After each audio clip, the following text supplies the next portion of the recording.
Plusieurs élections se sont déroulées et ceci sans violence. Deux d'entre elles présentant des spécificités retiendront en effet notre attention au cours de cette émission. En effet, le Niger votait donc pour le compte du second tour de l'élection présidentielle un mois donc après le premier tour. C'est ce dimanche que les Nigériens sont appelés aux urnes pour élire le président. Le président sortant Mamadou Issoufou est opposé à Ama Amadou, ancien président de l'Assemblée nationale en prison depuis 4 mois et maintenant en France pour des soins. Dans ce contexte, le nom du président qui sortira des urnes ne fait donc guère d'aucun doute. L'enjeu principal, c'est plutôt le baromètre qui donc qualifiera le taux de participation, donc qui va juger de la crédibilité ou non de ce scrutin. Au Congo-Brazzaville, par contre, les électeurs étaient appelés également à voter, mais cette fois-ci pour le premier tour de l'élection présidentielle.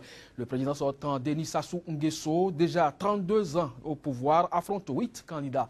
Depuis samedi et ce jusqu'à ce lundi, les communications ont été coupées. Pas d'SMS ni de téléphone pour des raisons de sécurité. Toutefois, la police aura dispersé près de 200 personnes autour d'un bureau de vote. Que vaut un scrutin présidentiel où l'on ne garantit pas la sincérité du vote? On fera le débat en seconde partie d'émission. Avant de retrouver donc nos invités autour de ces deux sujets, retrouvons sur le continent ce qui fait l'actualité. Le Bénin a voté dimanche dans le calme pour choisir entre le Premier ministre sortant Lionel Zinsou et l'homme d'affaires Patrice Talon lors du second tour de l'élection présidentielle dont les résultats officiels sont attendus dans une semaine. Quelques 4,7 millions d'électeurs étaient appelés aux urnes pour élire le successeur de Thomas Boniyahi. Celui-ci, au pouvoir depuis 2006, s'est retiré au terme de 2 mandats conformément à la Constitution. Les Sénégalais se prononçaient dimanche par référendum sur une révision constitutionnelle dont la réduction du mandat du chef de l'État de 7 à 5 ans, une constitution qui a tourné au vote pour ou contre le président Macky Sall. La faible affluence constatée à l'ouverture des bureaux de vote s'est confirmée dans la journée. À la clôture, le taux de participation finale n'était pas connu, les premiers résultats officiels étant attendus lundi au plus tôt. Le président sortant, Mamadou Issoufou, est largement favori du second tour de la présidentielle dimanche au Niger sur fond de menaces djihadistes et de craintes de troubles politiques en l'absence du candidat d'opposition dont le camp appelle au boycott.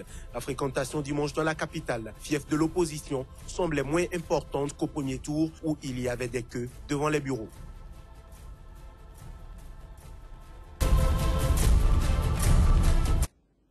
Mesdames, Messieurs, le contexte de cette élection présidentielle est inédit puisqu'un des candidats n'est pas libre de ses mouvements et que son camp appelle déjà à une transition politique pour un nouveau scrutin. Les partisans d'Ama Amadou, en effet, ont la consigne de ne pas aller voter ce dimanche. Son parti et ceux qui le soutiennent ne s'attendent donc pas à une victoire. Il n'y a donc aucun suspense, reconnaissent les deux camps. De la même manière, la participation sera donc comme le baromètre pour juger de la crédibilité de cette élection au Niger. Almeg Ganaro, bonjour. Vous êtes juriste de formation spécialisée dans les questions de droits de l'homme. Merci donc d'être sur ce plateau pour discuter de cette émission avec nous. C'est moi. Moïse Soulé, journaliste à Soleil FM. Merci également à vous d'être dans ce studio pour faire donc le débat autour de ces élections qui présentent donc des spécificités sur le continent africain. Bonjour, chers confrères. Avec la transition, nous vous retrouvons. Okay.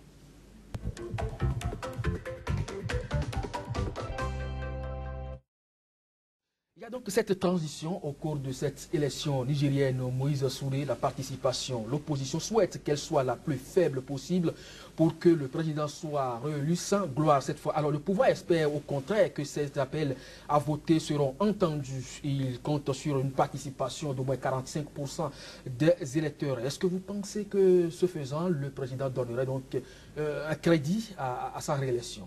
Non, comme je l'ai toujours dit, Mamadou Issoufou s'en fout du taux de participation. Et je l'ai dit, il a mis tout en œuvre et on l'avait déjà dit plusieurs fois, il veut être élu.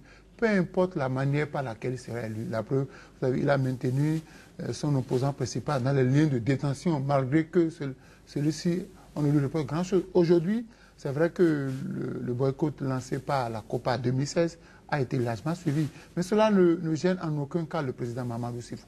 Pour lui, il veut être réélu, peu importe le taux de participation. Et quand les gens ont lancé le mouvement de boycott, il n'a rien dit. Et ses partisans sont prêts parce qu'aujourd'hui, ce qui tue un peu l'opposition en Afrique, c'est ça. On refuse d'aller au front. On attend toujours les derniers moments pour faire de l'opposition. Si l'opposition s'était levée un peu plus tôt, je crois qu'on n'en allait pas arriver là. Maintenant, la consigne de vote boycott, je sais qu'à Niamey, cela a été suivi largement, mais dans les coins un peu plus reculés, qu'est-ce que cela a été suivi? Nous attendons peut-être la fin de la journée ou plus tard demain pour qu'on nous dise réellement le taux de participation. Ce qui est sûr, on a déjà vu plusieurs fois en Afrique des présidents qui ont été élus à moins de 35% et qui ont dirigé le pays. Est-ce que comme ça participe quand même d'une certaine crédibilité pour celui qui a été élu et porter donc pas seulement une frange de la population, 35%? La plupart des présidents africains se foutent de leur crédibilité. Et vous allez voir qu'est-ce qui va se passer. S'il est élu à un taux faible, il va écraser davantage le peuple nigérien parce que les gens ne lui colleront pas la paix. Les gens vont essayer de lui mettre les bâtons dans les roues. Et lui, en face, il va utiliser l'armée. Donc en Afrique, les gens ne s'intéressent pas au taux auquel ils ont été élus. L'essentiel pour eux, c'est de porter le titre de président et de gérer à leur façon les biens du pays. Ahmed Garaho, un second tour aux élections présidentielles où véritablement on n'accorde pas trop de crédit au vote puisque l'opposition a appelé déjà au boycott. Le camp présidentiel souhaite au moins une participation de 45%. Est-ce que vous pensez que de façon crédible cette élection pèse quelque chose? Je pense que Amadou Bakar Sissi a été suffisamment réaliste en lançant cet appel-là au nom de la COPA 2016, comme quoi ce n'était pas utile vraiment d'aller voter dans ces conditions-là. Moi, je me disais que, avec les résultats du premier tour, il allait quand même desserrer un peu les taux et rendre l'ambiance un peu plus démocratique, de sorte que l'autre puisse compétir, pas étant dans les détentions, mais quand même jouissant d'une certaine liberté, même si elle pouvait être provisoire, mais quand même être dans la compétition comme un challenger crédible. Parce que lui-même, il a besoin, en fait, une certaine crédibilité. Mais je pense, comme l'a dit mon alter ego, que la Côte d'Ivoire est en train de donner un mauvais exemple de ce point de vue. Vous savez que pour les dernières élections en Côte d'Ivoire, c'était suffisamment faible en Côte d'Ivoire. Mais personne, on a fermé les yeux sur ça. Et Ouattara, bon, c'est un bon président dans la sous-région, puis il paraît crédible, il est appuyé par la communauté internationale, la Côte d'Ivoire paraît comme voilà, un modèle démocratique, ainsi de suite. Mais quand vous vous approchez de près, le processus électoral en Côte d'Ivoire, ça a été une participation suffisamment faible. Et je me demande comment est-ce qu'à l'intérieur du pays, en fait, de ces pays-là, les oppositions, les forces sociales, les syndicats, les ONG s'organisent pour, après les votes, en fait, continuer la mobilisation pour faire comprendre que nous n'étions pas contents, nous ne sommes pas toujours contents. Mais est-ce que vous ne notez pas peut-être que le taux est faible juste parce que le principe du vote véritablement n'accroche plutôt les électeurs, mais puisque le président travaille, on lui colle la paix? Non, c'est pas ça. Pas du tout. Vous savez, c'est un des 5 de la Côte d'Ivoire.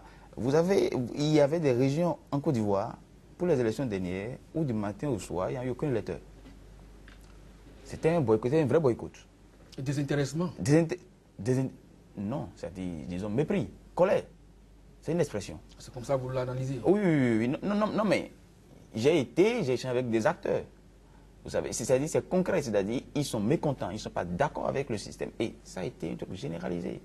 Et donc, quand on n'observe pas sérieusement cette participation, je pense qu'on est en train peut-être de repousser des incidents, on les repousse, mais au grand jour, ça explose. Est-ce que le faible taux de participation porte atteinte à l'honorabilité du chef de l'État? Disons, parlons même de légitimité.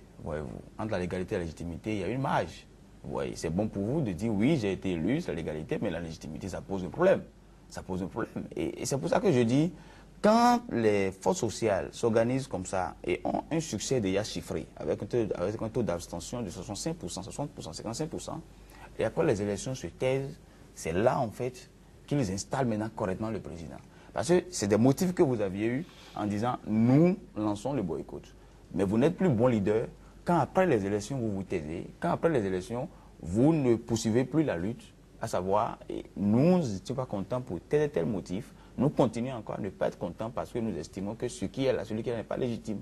On va revenir donc à cet aspect tout à l'heure. Vous vous souvenez, lorsque au Niger, déjà au premier tour, l'opposition avait appelé à contester le résultat. Au second tour, déjà, elle annonce également contester le résultat, surtout si, entre-temps, on annonçait un taux de participation élevé. Est-ce que vous pensez que ce faisant, elle apporte quand même de l'eau au moulin de ceux qui estiment que ce vote ne jouit pas d'une certaine transparence? Ce qui est sûr, le vote n'est pas transparent, le vote n'est pas crédible.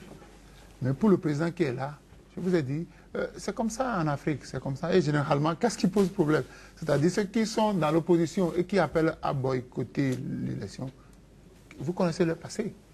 Ils ont batifolé avec le régime en place. Et donc, aujourd'hui, tu ne peux pas sortir de notre camp et nous faire ce que tu fais là. Et le président qui veut être élu, vous allez voir, dès qu'on va proclamer les résultats définitifs, incident clos. Plus personne ne reviendra sur ce débat-là. En fait, c'est ça qui tue les Africains. Quand nous contestons les élections et qu'on finit par donner les résultats définitifs, plus personne ne revient sur ça. Tout le monde dit, bon, il a été déjà élu, pourquoi en parler? Non, c'est pas ça. C'est pourquoi je dis, faire de l'opposition, c'est une vision. On ne décrète pas de faire de l'opposition. On part d'une vision. Vous avez contesté les élections, les gens ont voté, mais au lendemain de ce vote-là, vous devez continuer pas sensibiliser. Parce que les gens se taisent et c'est à 1 an d'une autre élection qu'on se réveille, on se découvre les talents d'opposants. Ce n'est pas possible. Lorsque vous n'avez rien à proposer ou que lorsque vous savez et c'est ce que je dis. Le président qui prend aujourd'hui le règne du pouvoir dispose de toute la force, police, militaire, gendarmerie pour vous mater au besoin. Alors, est-ce que vous avez les coups de franche pour s'opposer à ces actions à partir de cette élection? C'est une question d'alternative crédible. En Afrique, je parle de l'Afrique en général, qu'est-ce que l'opposition propose au peuple? On passe tout son temps à critiquer le régime en place, on passe tout son temps à en vouloir à celui qui dirige, sans pouvoir soumettre au peuple des propositions concrètes. Parce que quand vous voulez vous aspirer à prendre le pouvoir, c'est que vous pensez faire mieux que celui qui est là. Alors, mais il y a une réalité aussi. Quand on prend la loi sur l'opposition, le pouvoir, la plupart du temps, ne finance pas l'opposition. Oui, le pouvoir... C'est quand même prévu. Et si l'opposition n'a pas le moyen, comment peut-elle aller au contact de la population durant 5 ans ou 7 ans dans certains pays? Donnez-moi un exemple d'opposant africain qui n'a jamais évolué avec le régime en place.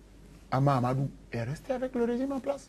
Donc ça pose problème. C'est-à-dire que c'est quand on a des difficultés avec le président en place. Parce que quand vous êtes avec le président, pourquoi vous n'aidez pas le président à respecter la loi qui régit l'opposition? Et c'est quand vous quittez son camp, vous rentrez dans l'opposition, que vous demandez maintenant au président de mettre en pratique la loi votée pour l'opposition. Non, quand vous étiez avec lui, pourquoi vous n'avez pas fait cela? C'est comme ça, l'histoire se retourne contre vous. Aujourd'hui, Amadou, il s'en fout de taux de participation. L'essentiel pour lui, je vous ai dit, et très peu de pays occidentaux de la communauté internationale vont s'attaquer à lui.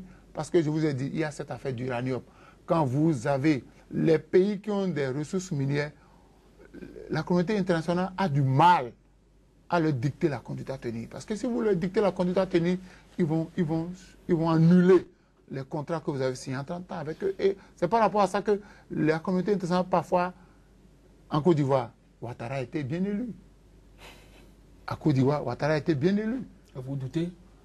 Et au Mali, Christian Kabila a été bien élu. Mais ailleurs, au Gabon, qu'est-ce qu'on a dit? On a dit que le président gabonais a été mal élu. Ça veut dire quoi? Que la communauté, en fonction de ses intérêts, dit qui a été bien élu et qui a été mal élu. Donc, à partir de ce fait-là, je ne vois pas la communauté internationale contester ce qui va se passer au Niger. C'est clair. Et le président, lui, s'en fout pour lui, dans sa tête.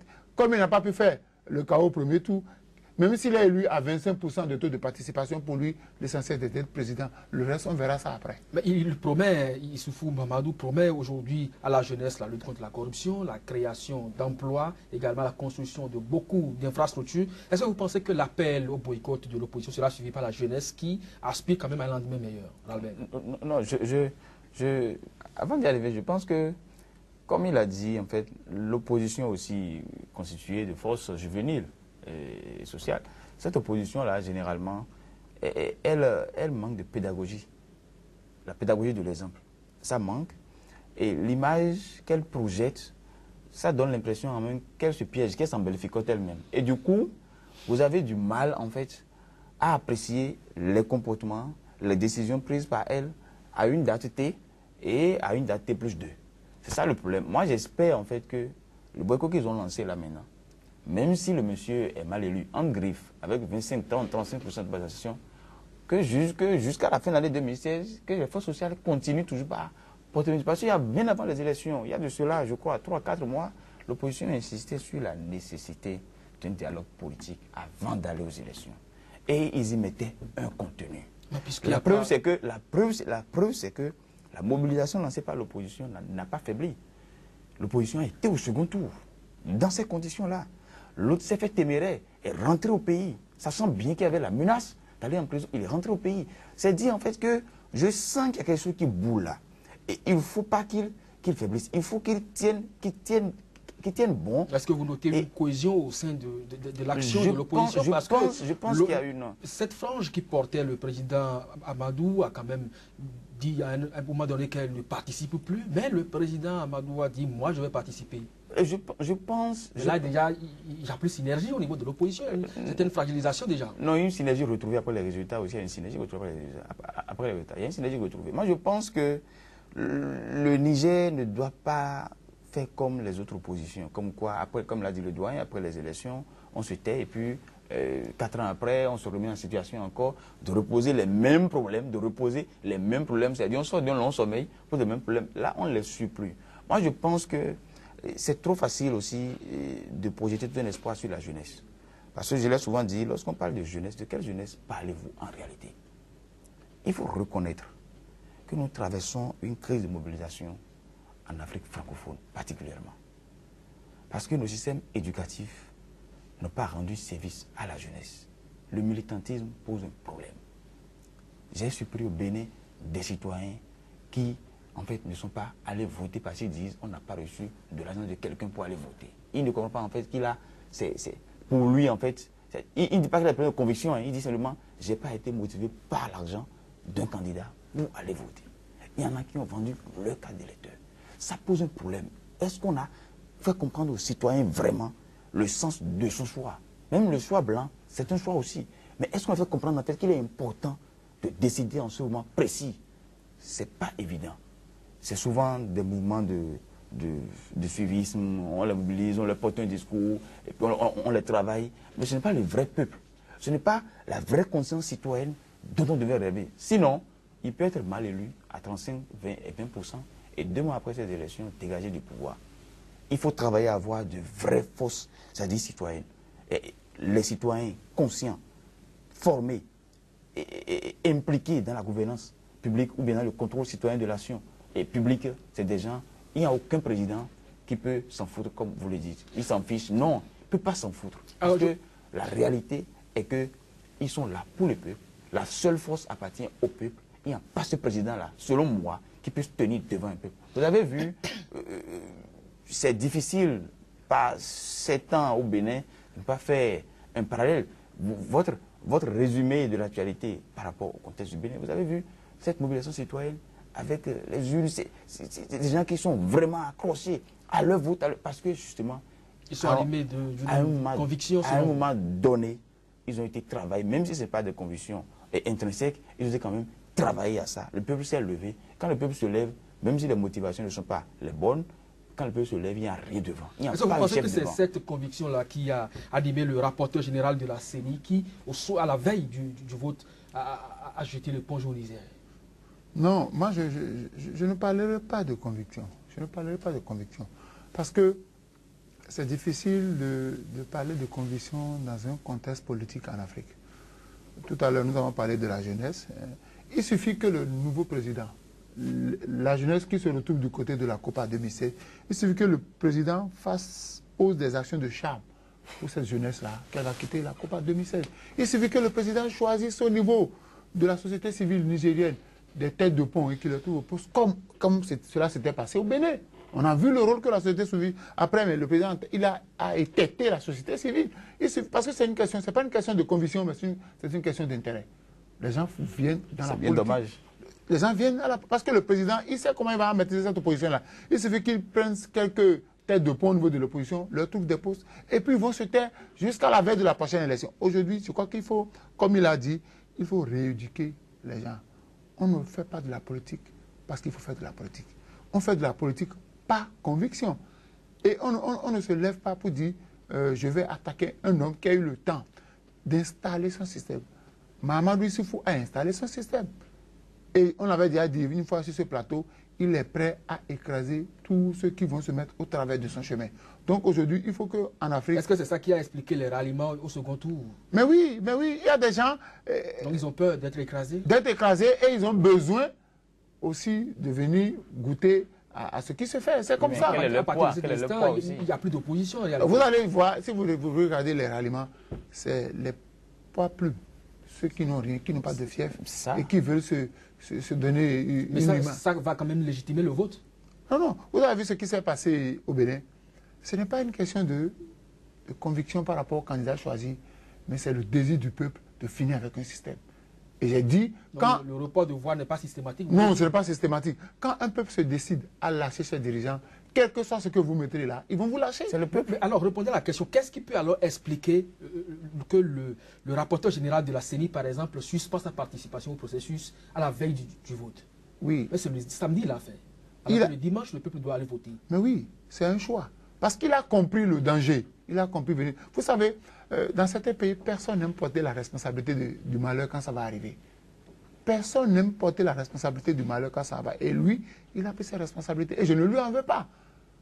Mais malheureusement, c'est tard. Parce que quand vous, c'est à la veille d'une élection que vous agissez de la sorte, forcément, votre départ va créer un vide sur lequel les autres vont surfer. Et puis, on peut même nous donner un taux de participation qui n'est pas le vrai chiffre.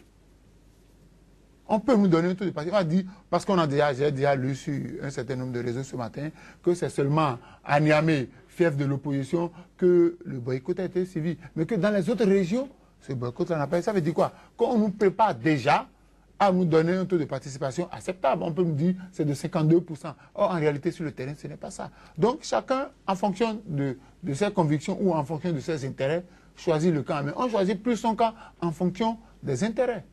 Mais le rapporteur général de la CENI estime qu'il ne comprend pas comment la CENI tient coûte que coûte à organiser ce second tour sans tenir compte des règles de sagesse et de prudence.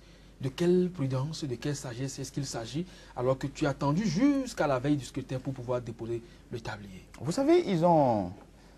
cette CENI, depuis 3 mois,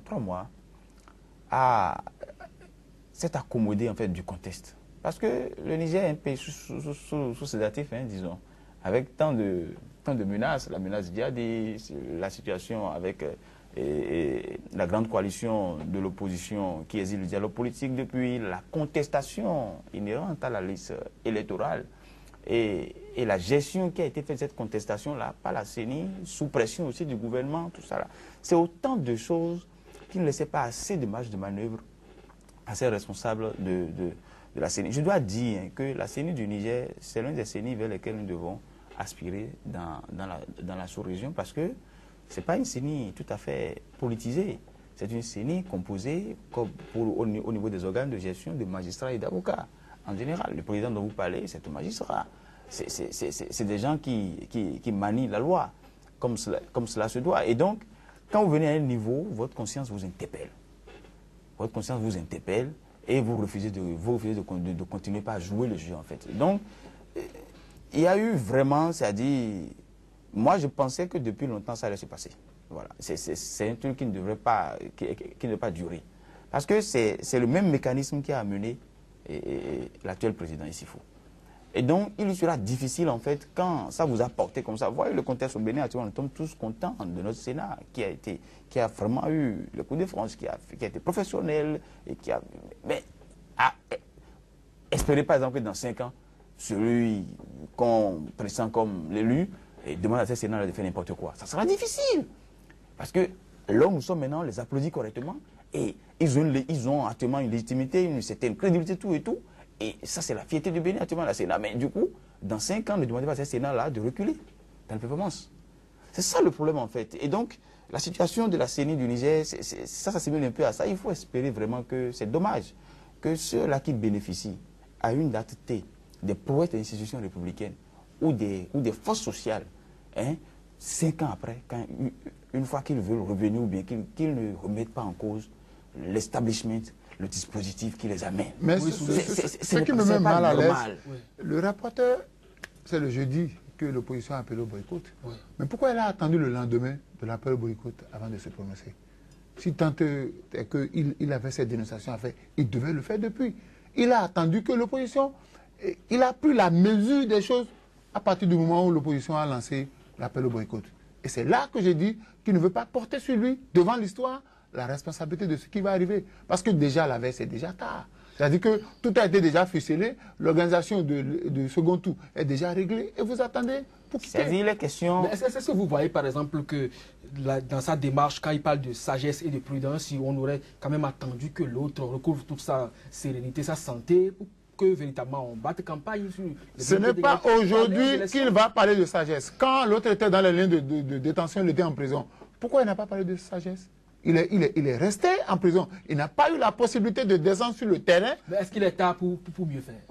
Non, non, à la veille, c'est tard. À la veille, c'est tard. Dès que vous avez ouvert la campagne électorale et que l'opposant numéro 1 se retrouve en prison, vous devez déjà dénoncer ça. C'est là la sagesse. C'est-à-dire, donnez-leur la même chance. Permettez aussi à l'autre de sortir de la prison pour faire campagne, parce que les chances étaient inégales. Il a saigné. Mais aujourd'hui, les données ont changé. Il n'est plus détenu en prison au Niger. Il a voyagé, il est à l'extérieur du pays. C'est parce qu'on a voulu le tuer. Vous savez qu'il a été empoisonné.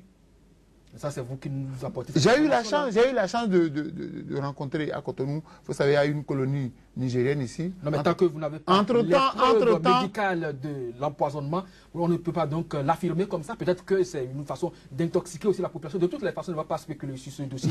On le laisse. De toutes les façons, il n'est pas actuellement au Niger. Vous pensez que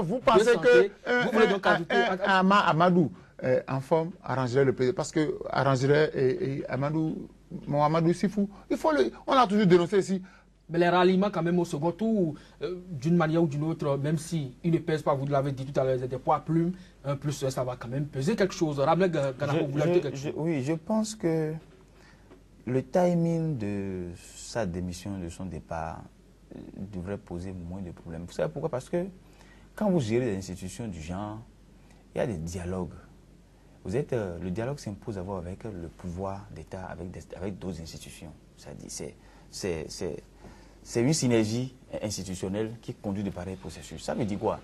Si le président aspirait jusqu'au vendredi ou samedi qu'il pourrait obtenir un report, qu'il pourrait avoir gain de cause, c'est-à-dire qu'il rentre dans une approche de dialogue avec d'autres responsables d'institutions, avec le pouvoir, pour leur faire entendre raison.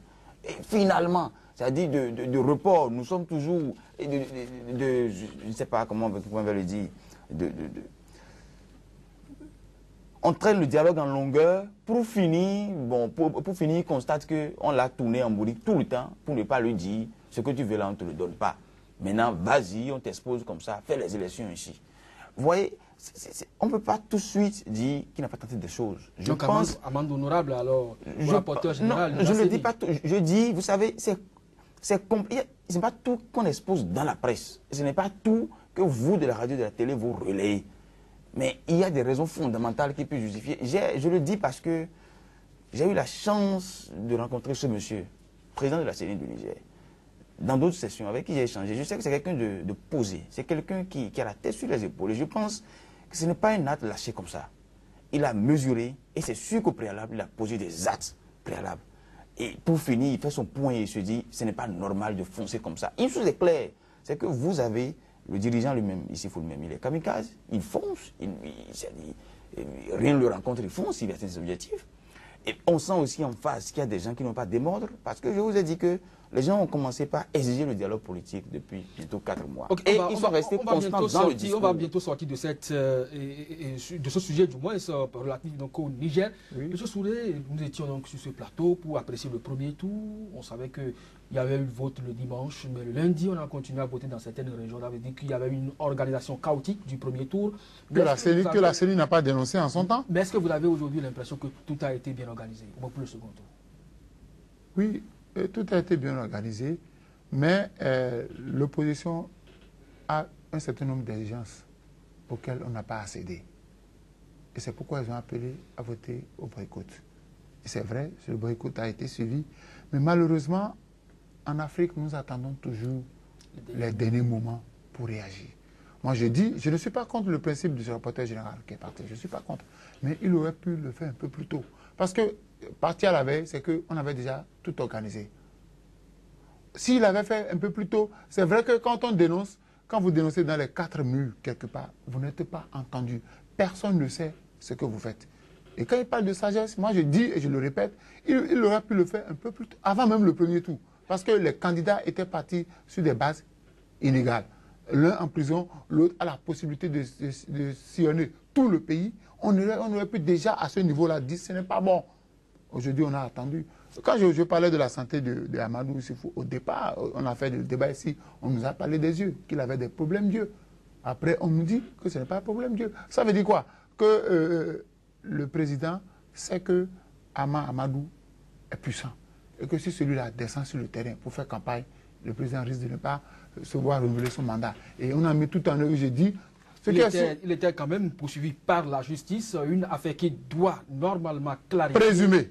De toutes les façons, il doit pouvoir donc répondre devant la justice de ce qui lui est reproché. Je crois bien que... Est-ce qu'il a été condamné en prison? Ce sera donc la fin de cette première partie de notre émission Angle de vue. Nous retrouvons ce qui fait l'actualité sur le continent. Le temps de vous installer pour le second sujet relatif donc au Congo. Merci à vous, Ralmeg Ganaho, à Moïse Soulé de rester également sur ce plateau et à nos téléspectateurs. On retrouve le flash. Le Bénin a voté dimanche dans le calme pour choisir entre le Premier ministre sortant Lionel Zinsou et l'homme d'affaires Patrice Talon lors du second tour de l'élection présidentielle dont les résultats officiels sont attendus dans une semaine. Quelques 4,7 millions d'électeurs étaient appelés aux urnes pour élire le successeur de Thomas Boniyahi. Celui-ci, au pouvoir depuis 2006, s'est retiré au terme de 2 mandats conformément à la Constitution. Les Sénégalais se prononçaient dimanche par référendum sur une révision constitutionnelle dont la réduction du mandat du chef de l'État de 7 à 5 ans, une constitution qui a tourné au vote pour ou contre le président Macky Sall. La faible affluence constatée à l'ouverture des bureaux de vote s'est confirmée dans la journée. À la clôture, le taux de participation finale n'était pas connu, les premiers résultats officiels étant attendus lundi au plus tôt. Le président sortant, Mamadou Issoufou, est largement favori du second tour de la présidentielle dimanche au Niger sur fond de menaces djihadistes et de craintes de troubles politiques en l'absence du candidat d'opposition dont le camp appelle au boycott. La fréquentation dimanche dans la capitale, fief de l'opposition, semblait moins importante qu'au premier tour où il y avait des queues devant les bureaux.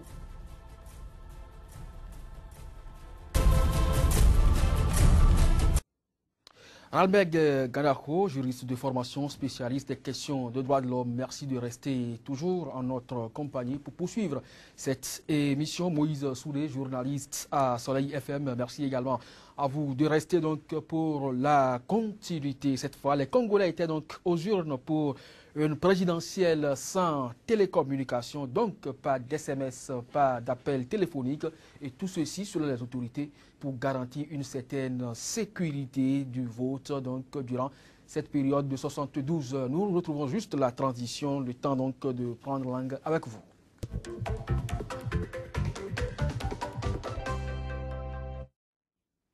On se sent comme des prisonniers. Ce sont donc les propos de beaucoup de Congolais que les observateurs ont eu le temps de rencontrer. Donc, durant ce vote, c'est bien sûr le 20 mars dernier, durant donc le premier tour de cette élection présidentielle au Congo-Brazzaville, Denis Sassou Nguesso avait en face de lui 8 candidats. Est-ce qu'on a besoin de couper les téléphones pour pouvoir voter, Moïse Soudé? Non, je crois que ce comportement confirme les propos du général Mokoko. Il disait, ces gens, ils sont capables de tout, ils sont sans foi ni loi.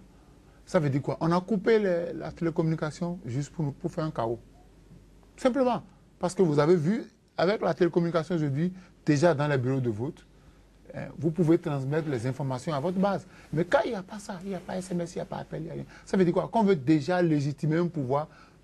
Si vous n'avez pas pu prouver quelque chose en 32 ans de règne, ce n'est pas dans la 30e année que vous allez... Le président veut faire juste un chaos. Et il a pris toutes les dispositions possibles. Jusqu'à aujourd'hui, jusqu'à là où on voit la communication n'a pas été rétablie, les gens ont dit demain matin. Ça veut dire que demain matin, déjà, peut-être, on va nous donner les grandes tendances. On a coupé la communication juste pour faire un chaos. D'autres présidents l'ont tenté dans leur pays, mais ça n'a pas marché. Et d'autres ont eu envie de tenter, mais s'ils avaient les coups de franche, ils l'auraient fait. Parce qu'on sait qu'aujourd'hui, avec la télécommunication, vous votez, dès que le bureau de vote est fait, on peut déjà avoir sur les réseaux sociaux les informations. Et quand vous allez sur les réseaux sociaux, vous n'allez rien voir concernant le Congo. Mais il y a beaucoup d'intoxication aussi à travers les réseaux sociaux, il ne faut pas oublier cela. Oui, c'est vrai qu'il y a intoxication, mais quelque part, on oriente déjà. On a quand même des bribes d'informations. Ici, maintenant, pour le Congo, on n'a rien sur Internet. Mais est-ce que vous ne pensez pas, Ahmed Ganakou, que c'est quand même une mesure pour prévenir un peu le dérapage?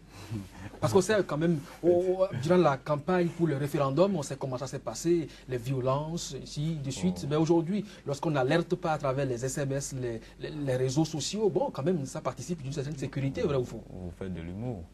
Je suis sérieux. Vous faites de l'humour parce que je pense que, vous voyez, les opposants se sont organisés.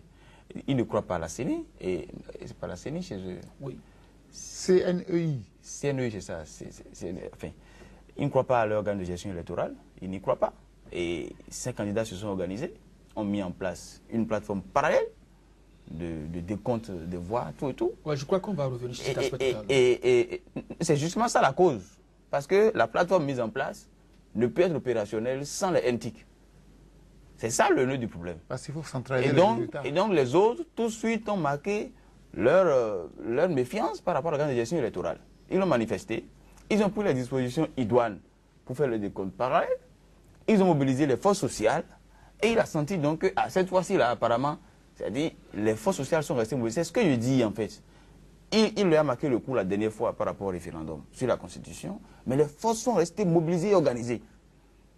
Vraiment organisées. Et donc, ça n'a pas raté. Ils disent, bon d'accord, tu l'as fait, mais on verra. Le peuple va décider que tu ne seras pas élu. Mais nous allons prouver que tu n'es pas élu. Ils se sont organisés pour ça. Donc, il a vu la menace venir. On l'a appelé par d'autres dispositions. Mais écoutez, quand vous suivez le communiqué de Raymond Moulou, ministre de l'Intérieur, ce n'est pas courant. Ce n'est pas courant. On ne peut plus. On est au XXIe siècle. Hein. En démocratie, on dit. Mais il n'a pas fait semblant, comme l'autre qui est bon maintenant, comme le guide libyen, qui dit non, il n'est pas en République démocratique de la Libye, qu'il est guide de... Lui, au moins, il a habillé ça à sa manière, il définit ça autrement. Mais il se dit qu'il est dans une République démocratique. Il se comporte comme ça, mais c'est inadmissible. On est au XXIe siècle, en Afrique. Mais pourtant, d'aucuns pensent que ces élections sont plus ouvertes que les précédentes. Vous voyez, vous avez dit d'aucuns. C'est relatif. Donc, de ma position à moi, je pense que des libertés essentielles sont en train d'être franchement bâillonnées au Congo. Ce n'est plus admissible qu'au Congo, on se comporte comme ça au XXIe siècle. Vous savez, j'ai fait un effort par rapport à Sassou. J'ai compris qu'il n'est jamais sorti du système de parti unique qu'il avait avant et de comment il a accédé au pouvoir en 1997. C'est-à-dire, la manière de lui arriver, ça continue encore de motiver son comportement politique. Quand bien même, entre-temps, il a essayé de vernir le système en installant une pseudo-démocratie, en organisant, ça n'a pas changé. Il est resté le chef de parti unique, il est resté, c'est-à-dire celui qui est venu par les armes. Il ne s'est pas encore en fait rentré, il n'est pas encore rentré dans les habitudes démocratiques. Franchement, parlant de liberté publique, parlant de droits de l'homme, ce n'est pas un modèle, ce n'est pas normal ce qu'il fait. Moi, est-ce que vous ne pensez pas que ces élections vraiment sont plus ou moins ouvertes par rapport aux précédentes? Ouvertes par rapport à quoi? L'opposition a quand même pu faire librement la campagne, il n'y a pas eu de violence. D'accord, ils ont fait librement la campagne. Mais est-ce qu'ils ont voté librement? Ils n'ont pas voté librement. Je vais faire un parallèle. Vous savez qu'à la veille du premier tour, on a appris au Bénin que les gens allaient brouiller l'Internet. Et tout le monde a commencé par crier, à taper fort. Peut-être c'est ça qui a fait qu'on n'a plus coupé l'Internet. Ça veut dire quoi? Quand vous coupez les télécommunications dans un pays pour une élection, ça sent le roussi. C'est fini. Ça sent le roussi, c'est-à-dire que, comme on dit par ici, le match est plié. Le match est plié parce que l'organe mis en place par l'opposition permet de centraliser les résultats au fur et à mesure que l'on finit les dépouillements. Et quand il a vu venir le danger, parce que dès qu'eux ils vont centraliser les résultats, ils vont mettre ça à la décision du public. Il a compris que s'il n'arrête pas ça, et la meilleure façon pour lui, c'est d'entrer peut-être en partenariat avec les GSM. Mais est-ce que vous pensez que cette stratégie même de l'opposition, elle est la bonne? Comment un État qui organise les élections et qui a mis en place une structure chargée donc de collecte des informations et de centraliser les résultats, l'État a mis ça en place et vous, en tant que parti politique ou homme politique, vous mettez ensemble pour créer un organe parallèle? Chacun, oui, l'État, si je n'ai plus confiance à l'organe qui organise. Mais quel est le crédit de la structure mise en place par... Non, cela permet de faire une comparaison des résultats. Parce que quand il doit y avoir différence entre deux résultats, souvent la différence est légère. Ça leur permet de marquer à la culotte. Parce qu'ils ont compris que l'organe chargé d'organiser les élections est à la solde du pouvoir. Au Bénin aussi, entre-temps... Ce marquage à la culotte va donner quels résultats Ahmed Ganakou? Aujourd'hui, l'Union européenne a décidé, par exemple, de ne pas envoyer des observateurs, ce qui a été effectivement fait. Mais l'Union africaine l'a fait et ces observateurs ont constaté, comme je vous l'ai dit tout à l'heure, que ces élections étaient quand même les plus ouvertes. Non, mais c'est la force, en fait. Vous savez, les tyrans n'ont jamais admis la cohésion au niveau de l'opposition. Et vous savez, disposition du territoire national, dans n'importe quel pays africain, des observateurs, mobiliser les ressources pour faire les décomptes parallèles et avoir les feedbacks en temps et en heure à la capitale, ce n'est pas permis à tous les candidats. Mais quand les 5 candidats ont compris que s'ils font séparément cette affaire-là, ils se feront gérer par Sassou. Ils se sont mis ensemble. Déjà, les actes préparatoires de ce travail parallèle montraient à Sassou que ces gens-là, ils sont sérieux. Ils veulent faire du sérieux et il ne faut pas les laisser faire. Eh bien, il n'y aura pas de crédit. Ce n'est pas une question de crédit, mais au moins quand nous avons... Parce qu'ils sont allés plus loin. Ils ont prévu, en fait, prendre des photos. Les jeunes qu'ils ont formés, en mettant les dispositifs en place, allaient flasher à chaque poste de vote les images des PV à envoyer à la capitale. Mais tout donc, ça là, ils ont annoncé, encore à voir parce que l'organe en charge du scrutin peut annuler des bulletins et donc remettrait en cause... Vous savez, on n'annule pas sur un coup de tête. Lorsque nous avons assisté, nous sommes restés là du matin au soir. Il n'y a pas eu d'irrégularité, tout a été normal, tout et tout. Mais écoutez, c'est pour ça que je vous dis que ça soit vu venir pour une fois une opposition relativement organisée, qui au moins quand même pourrait servir à la communauté internationale. Vous dites que c'est crédible, mais nous avons tels éléments. Nous avons tels éléments. Vous n'êtes pas sérieux, vous aussi. Mais c'est pas la première fois ça, en fait, que de pareils dispositifs, ça a été fait au Sénégal. Ça a été fait au Sénégal. L'opposition a le droit de mettre en place une structure pour faire des comparaisons de résultats. Mais si le régime en place ne se reproche rien, pourquoi couper les télécommunications? Parce qu'on sait que sans télécommunications... C'est plomber le système, c'est plomber le mécanisme. Comment analysez-vous l'attitude de l'Union européenne qui s'est empêchée d'envoyer des observateurs pour ce vote congolais? Moi, je me refuse de qualifier ces gens-là. Je me refuse de qualifier les observateurs dits internationaux. Ils n'ont jamais été objectifs dans leurs commentaires. Ils n'ont jamais... Et c'est les gens qui se dépêchent. Dès que vous finissez les élections, c'est les gens qui ils sont toujours les premiers à faire leurs observations. Non. Je crois qu'on aurait pu dire à Sassou, ce que tu veux faire là, ce n'est pas bon. Pourquoi on ne prend pas le courage de dire la vérité à celui qui... Et Sassou, au Congo, c'est une démocratie de façade. Le fait déjà de boycotter, c'est quand même un signe, non? De boycotter les élections. Donc de ne pas participer à l'observation. Non, ça ne veut rien dire. Ce qui est sûr, je vous ai dit, en Afrique, très peu de présidents tiennent compte de ces choses-là. On devait déjà dire non, ce que tu fais, ce n'est pas bon, il faut rétablir les communications. C'est quand même des gages de l'assistance de cette communauté internationale à ces pays, tout de même. Ah, vous pensez que c'est ce que dit la communauté internationale qui nous permet de valider les résultats? Donc ça veut dire que si, par exemple, la communauté internationale se lève pour dire ce qui s'est passé au Bénin hier, c'est pas bon, non, on s'en fout. Ça, ce sont des avis qu'ils donnent. Et aujourd'hui, qu'ils ne viennent pas ou qu'ils viennent, Sassou a déjà mis son plan en exécution. On aurait pu lui dire ce que tu fais, ce n'est pas bon. Moi, je serais d'accord avec la communauté internationale si on dénonçait ce comportement-là. Parce que qu'est-ce qui va se passer avec les GSM? Ils peuvent perdre de la clientèle. Parce que tous ceux qui sont sur ces réseaux-là, peut-être ont des parents à l'extérieur qu'on doit appeler. Vous les empêchez d'appeler, d'écrire, d'envoyer des SMS. Ce n'est pas possible. Ça veut dire quoi? Que le Congo est coupé du monde pendant, je ne sais, 72 heures. C'est dangereux. Pour des raisons de sécurité. Alors, Ahmed Ganakou, dites-moi, est-ce que le fait que l'Union africaine accepte aller observer, superviser ce scrutin, pendant que l'Union européenne s'y est opposée, est-ce que comment vous appréciez cela? Je ne suis pas tout à fait d'accord avec mon interlocuteur parce que les observateurs internationaux, généralement, n'ont pas mission d'intervenir dans le processus. Ils n'interviennent dans le processus. Même s'il y a des dysfonctionnements qu'ils observent, ils n'interviennent pas comme ça pour... Il y a des mécanismes institutionnels au niveau régional ou sous-régional à travers lesquels ils peuvent peut-être lancer l'alerte et espérer une réponse rapide. Mais il ne faut pas espérer de tout de suite parce que vous les voyez sur le terrain, ils ont observé les anomalies, ils ont constaté telle décision prise, tel décret pris, ainsi de suite. Donc que tout de suite, l'organe qui les envoie prépare un communiqué, une déclaration, dit « je ne suis pas d'accord, c'est anormal, c'est pas... » Il ne peut pas intervenir comme ça parce que Le Congo est une république qui a plein de souveraineté. Ok, 30 secondes. Et donc, dans ces Comment conditions, appréciez-vous l'attitude de l'Union africaine qui est allée superviser ces élections alors que l'Union européenne a refusé? Non, mais vous dites l'Union africaine, vous parlez du Congo. Le Congo, c'est un pays africain. Donc, l'Union africaine a fait ce qu'il devrait faire. Il faut y être. C'est ce qu'elle devrait faire. Il faut y être pour apprécier de quoi il s'agit. Moi, j'espère, je suis sûr que dans le rapport final et que ces gens vont rendre public à la fin, vous constaterez qu'ils feront cas de ces dérives du pouvoir, à savoir la privation et des acteurs politiques de communiquer, ainsi de suite.